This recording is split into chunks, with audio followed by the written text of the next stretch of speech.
कहते हैं शिक्षा की रोशनी से सारे अंधकार मिट जाते हैं।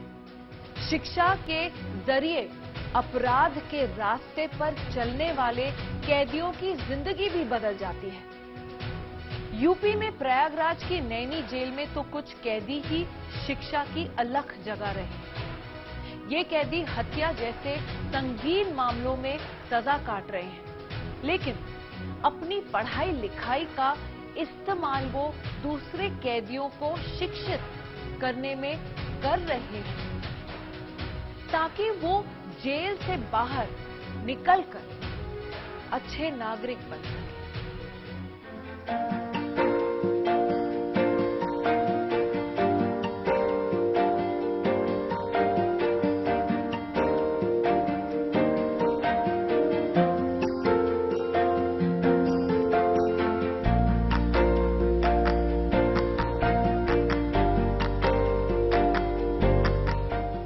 बच्चों की तरह स्लेट पर क ख ग लिखकर सीखते ये वो कैदी हैं जिनका पढ़ाई से कभी वास्ता नहीं रहा, बल्कि जुर्म के रास्ते पर चलकर ये नैनी सेंट्रल जेल पहुंच गए और कुछ तो यहां बरसों से सजा काट रहे हैं, लेकिन यहां इन्हें पढ़ने का मौका भी मिल रहा है। अच्छा नागरिक बनने का पहला सबक सिखाया जा रहा है। खास बात यह है कि इन्हें पढ़ाने वाले भी कैदी ही हैं, जो खुद हत्या जैसे संगीन मामलों में सजा काट रहे हैं। जेल में बंद ऐसे 9 पढ़े लिखे कैदी हैं जो दूसरे कैदियों के लिए टीचर की भूमिका निभा रहे हैं। देखिए, मैं पहली बात यह कि मैं पीजी हूँ, डबल पीजी। मैं एमसी और एमपीए किया हुआ हूँ और बाहर जो है मैं सिविल की तैयारी कर रहा था। उसी समय मैं जेल चला आया। यहाँ आया तो थोड़ा सा डिप्रेशन में था, क्योंकि यहाँ का माहौल बहुत अच्छा नहीं था। शिक्षा का स्तर बहुत ही अच्छा नहीं था यहाँ पे। और लोगों को मैंने जब यहाँ देखा, जो बंदी यहाँ बंद थे, कैदी बंदी और हवालाती बंदी, उनमें शिक्षा का कोई विशेष माहौल नहीं था। तो यहाँ पे जो है जब मैं आया तो कुछ ग्रेजुएट लोगों से जो है, जो ऑलरेडी यहाँ जो शिक्षा दे रहे थे, उनसे मिला और उन्हीं के जो है मोटिवेशन पे जो है मैंने शिक्षा का कार्यक्रम आगे बढ़ाया। मेरा नाम अनूप तिवारी है, मैं नैनी प्रयागराज का हूँ और मैं यहाँ मर्डर की केस में सजा काट रहा हूँ, जिसमें मैं आया हूँ। मैं ग्रेजुएशन फाइनल ईयर का स्टूडेंट था और मैं जब यहाँ आया तो मुझे लगा कि यहाँ पे शिक्षा का स्तर बहुत ही निम्न था, क्योंकि स्टूडेंट था तो बाहर स्टूडेंट पढ़ने लिखने वाला था, तो यहाँ पे उसकी कमी खली हम लोगों को कि यहाँ पे शिक्षा आगे क्यों नहीं चल पा रहा है। तो फंसे हुए थे, नए नए जेल में आए हुए थे, तो यहाँ से कुछ कर नहीं पा रहे थे। तो उसी वक्त हम लोगों ने यहाँ के सुपरिटेंडेंट सर से या बड़े अधिकारी जो भी थे, उन सबको हम कई बंदी एकत्र होकर हम लोगों ने जो है रिक्वेस्ट किया कि सर हम लोग की शिक्षा यहाँ पे निरंतर चलती रहे, इसके लिए सर कोई ना कोई आप रास्ता निकालिए। सर जब 2009 में हम लोगों ने प्रयास किया था तो 10 बंदियों ने यहाँ पे इग्नू में, जिसमें हम लोग प्रयास किया था सर, यहाँ पे इंदिरा गांधी राष्ट्रीय मुक्त विश्वविद्यालय यहाँ पे ओपन हुई और हम 10 बंदी मिलके सबसे पहले यहाँ पे एडमिशन कराया। 10 बंदी से स्टार्ट करके आज देखा जाए तो कम से कम टोटल लेंगे तो 5,500 बंदी हम लोग यहाँ पे साक्षर हो चुके हैं। मतलब कोई ग्रेजुएशन, डिप्लोमा, सर्टिफिकेट, पीजी इन सब में कंप्लीट कर चुके हैं। मेरा नाम रवि दुबे है। मेरी पत्नी ने आत्महत्या की थी, पर मेरे ऊपर हत्या का इल्जाम लगाया था, जिसकी सजा मैं यहाँ काट रहा हूँ। मुझे आजीवन कारावास की सजा हुई है।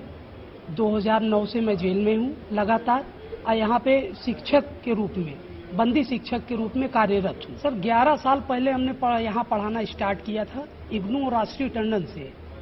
तब से यहाँ पे बहुत ज़्यादा स्ट्रेंथ बढ़ी है। बहुत से लोग यहाँ पे ग्रेजुएट हुए हैं, पोस्ट ग्रेजुएट हुए हैं, प्लस डिप्लोमा कोर्सेज किए हैं। कंप्यूटर क्लासेस चलती थी यहाँ पे, तो उसके अलावा यहाँ पे टेक्निकल क्लासेस भी बहुत सारी चलती हैं।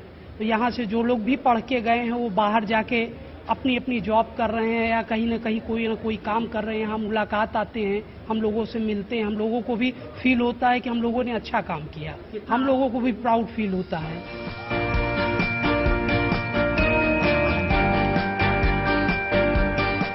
अंग्रेजों के जमाने की ऐतिहासिक नैनी सेंट्रल जेल में करीब 5,000 कैदी रहे। इनमें 9 कैदियों की टीम यहाँ शिक्षा की अलग जगह रही है। ये टीम अनपढ़ कैदियों को तो साक्षर कर ही रही है, साथ ही दूसरे कैदियों को पोस्ट ग्रेजुएशन तक की पढ़ाई करवाने में मदद करती है। ये कैदी टीचर्स की ही कोशिश का असर है कि जेल में चलने वाली पाठशाला में अब तक 800 से ज्यादा कैदियों ने रजिस्ट्रेशन करवाया है। इससे हमको ये फायदे मिल रहे हैं कि जैसे जो बातें अभी तक हम नहीं जान पाते थे कि उठना बैठना तौर तरीका बात करने का, और उसके अलावा जो है दूसरों से पूछना पड़ता था कि हमको कहाँ जाना है, ये स्थान कहाँ पे है, या इसमें क्या लिखा है। कोई भी कागज वगैरह अगर आता था उसमें हमको पूछना पड़ता था। तो ये शिक्षा से फ़ायदा मिला कि अब हम उस काम को स्वयं कर लेते हैं, हमें दूसरों का सहारा नहीं लेना पड़ता। मेरा नाम मोहित केसरवानी है। मैं 302 का फर्जी मुकदमा काट रहा हूँ। मैं और मेरे पिताजी यहाँ पे 4 जून 2022 को यहाँ जेल में दाखिला हुआ है। टेंशन तो बहुत थी कि मैं पिताजी दोनों चले आते हैं, घर परिवार वालों की चिंता सताई जा रही थी। तो यहाँ पे पुराने बंदियों से मालूम चला कि यहाँ पे शिक्षा का पाठ पढ़ाया जाता है यहाँ पे, तो हम यहाँ पे पाठशाला पाए पढ़ने, और सरकार द्वारा सर्व शिक्षा अभियान का अभियान चलाया जाता है। सब पढ़े सब बढ़ें के अभियान से यहाँ पे शिक्षा दी जा रही है हमारे जो कुशल टीचर के माध्यम से। यहाँ पे पढ़ाई से ये है कि आदमी जो बाहर यहाँ पे जो जेल के अंदर आया हुआ है तो बहुत डिप्रेशन में रहता है, तो यहाँ पे पढ़ेगा तो आदमी बाहर कुछ न कुछ अपना क्या कहते हैं रोजगार के लिए आगे बढ़ेगा।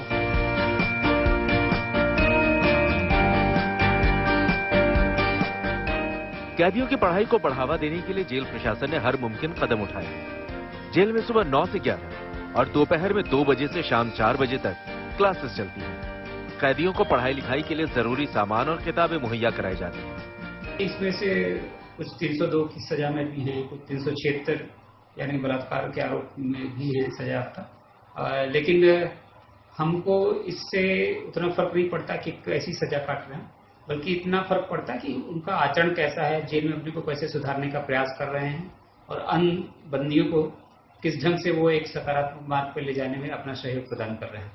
बहुत ही फलप्रद है। और जैसा हमने कहा ही कि कारागार का मुख्य उद्देश्य जो है कि बंदी दोबारा अपराध में प्रवृत्त न हो, तो उस लिहाज से एक किस्म का इनका ये जेल के अंदर ही प्रशिक्षण है और ये बाहर जाकर के भी इसको शिक्षण कार्य को अपना सकते हैं, ट्यूशन पढ़ा सकते हैं, और जो बंदी पढ़ लिख रहे हैं वो डिफरेंट वॉक्स ऑफ लाइफ में जो है चीजों को अडॉप्ट कर सकें। जेल में पढ़ाई का माहौल कितना अच्छा बन रहा है ये रिजल्ट से भी पता चलता है। जेल प्रशासन के मुताबिक इस साल 199 कैदियों ने डिस्टेंस लर्निंग के जरिए अलग अलग कोर्स की परीक्षाएं दी, जिनमें 91 कैदी पास हुए हैं।